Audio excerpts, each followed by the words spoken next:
Alors, avec la fièvre, j'ai le temps de regarder des vidéos sur YouTube, sur Netflix, le temps de regarder des discours sur le potentiel qui me demandent d'aller chercher loin, de sortir de ma zone de confort, de me dépasser. Sous-entendu que ce que je suis maintenant ne suffit pas.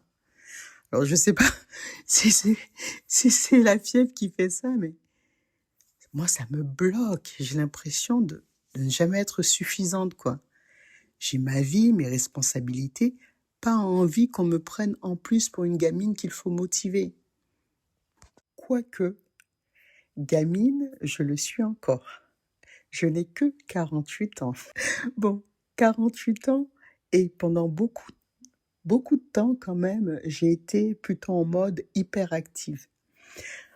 Ce que j'ai retenu, parce que j'ai quand même brassé beaucoup de vent, j'ai quand même retenu que le levier, il n'est pas dans l'effort spectaculaire. Je vous parle toujours de petits pas, mais vraiment, il est dans ce que tu fais déjà sans t'en rendre compte.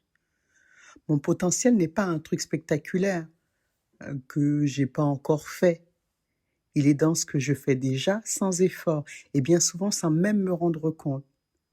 Alors c'est peut-être ça qu'il nous faut travailler fort, les filles. Je ne sais pas ce que vous en pensez, mais trouver les choses que l'on fait naturellement et se mettre à les multiplier pour améliorer la vie des autres, la vie des nôtres et surtout la nôtre. Attendez, là il y a François qui me ramène de la soupe.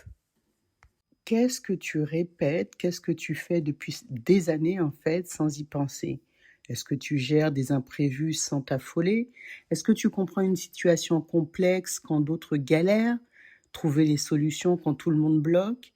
Rendre les choses simples sans faire de cinéma, c'est une vraie expertise.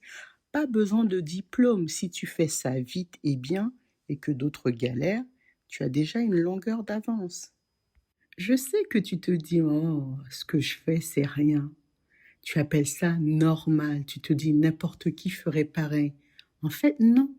Les autres ne le font pas pareil. Et surtout, ils ne le font pas avec ta fluidité. C'est là que tu passes à côté, parce que toi, tu cherches ailleurs. Tu te compares à celles qui font plus grand, plus visible. Tu crois qu'il te manque quelque chose. Bon, je dis ça comme ça avec facilité, mais pendant longtemps, j'ai été dans ce cas aussi. Dis-moi, qu'est-ce que tu fais sans effort et que les autres galèrent à faire? Ne te minimise pas. Qu'est-ce que tu répètes tous les jours ou presque sans même t'en rendre compte et qui a de la valeur? Prends ce temps de réflexion. Si tu trouves une seule réponse, tu viens de mettre le doigt sur un truc. Parce qu'à partir de là, tu arrêtes de courir après ce que tu n'as pas. Mais tu te mets à construire à partir de ce que tu as. J'ai mis du temps à comprendre ça. Pendant des années, j'ai cherché mes forces là où je galérais. Je pensais ce qui comptait, c'est ce qui me coûtait. C'était bien sûr inconscient. Le plus important, c'est ce que tu tiens dans la durée. C'est ce que tu fais sans t'épuiser tout en apportant de l'amélioration. Ça, c'est très important. Toujours s'améliorer. Il y a un schéma que j'ai compris maintenant, c'est quelque chose que je fais vite, bien, sans réfléchir, c'est pas un hasard, c'est une compétence tellement intégrée que je ne vois même plus. Et c'est justement pour ça qu'elle est précieuse. S'il te plaît, réalise que des gens autour de toi galèrent sur des choses qui te prennent 5 minutes.